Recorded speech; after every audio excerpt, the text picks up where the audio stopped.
Hey everybody, happy May the 4th. I thought I would take advantage of this auspicious day to speak to you for a few minutes about something that I find really interesting and hopefully you'll find really interesting too, which is how John Williams uses the interval of a sixth in his melodic writing. I know, it doesn't sound super exciting, but stay with me because it's really fascinating. He uses the sixth quite a lot. For example, as a point to land on, like he does in Indiana Jones and Raiders of the Lost Ark. We end up a sixth higher from the note we started on. We start off on the E. We end up a major sixth higher on the C.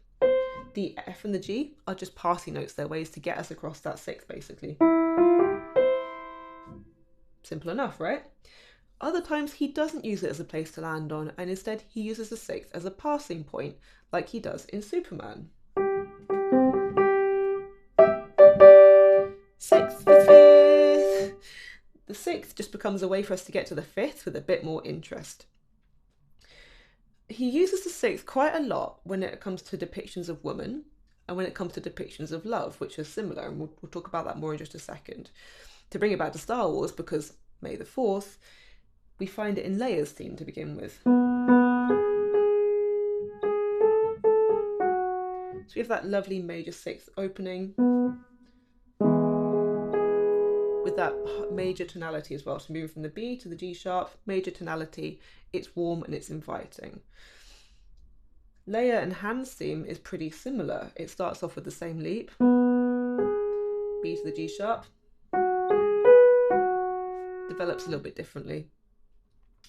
Frank Lehman, who is a really famous film music critic, has pointed out that actually John Williams uses similar intervallic leaps and similar material, if not the same material, for female leitmotifs and for depictions of love in a lot of his music. Leia here is kind of subsumed by the love motif, basically. Her own theme doesn't have a huge amount of autonomy. It becomes pretty similar to her depiction as a love interest, right? And Lehman talks about how the same thing or a similar thing happens in Raiders of the Lost Ark again, with Marion's theme, which goes like this. So you have that major sixth again.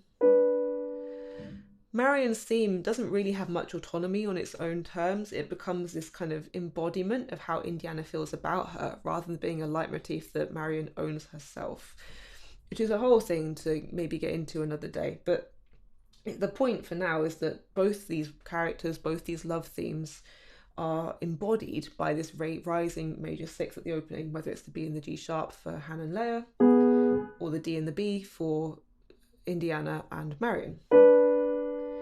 This is where it gets interesting. We've got these major sixths going on so far. We jump to Across the Stars, which is Anakin and Padme's love theme from episode 2, which goes like this. And suddenly things have changed. Williams moves from the major sixth to the minor sixth, the E to the C natural.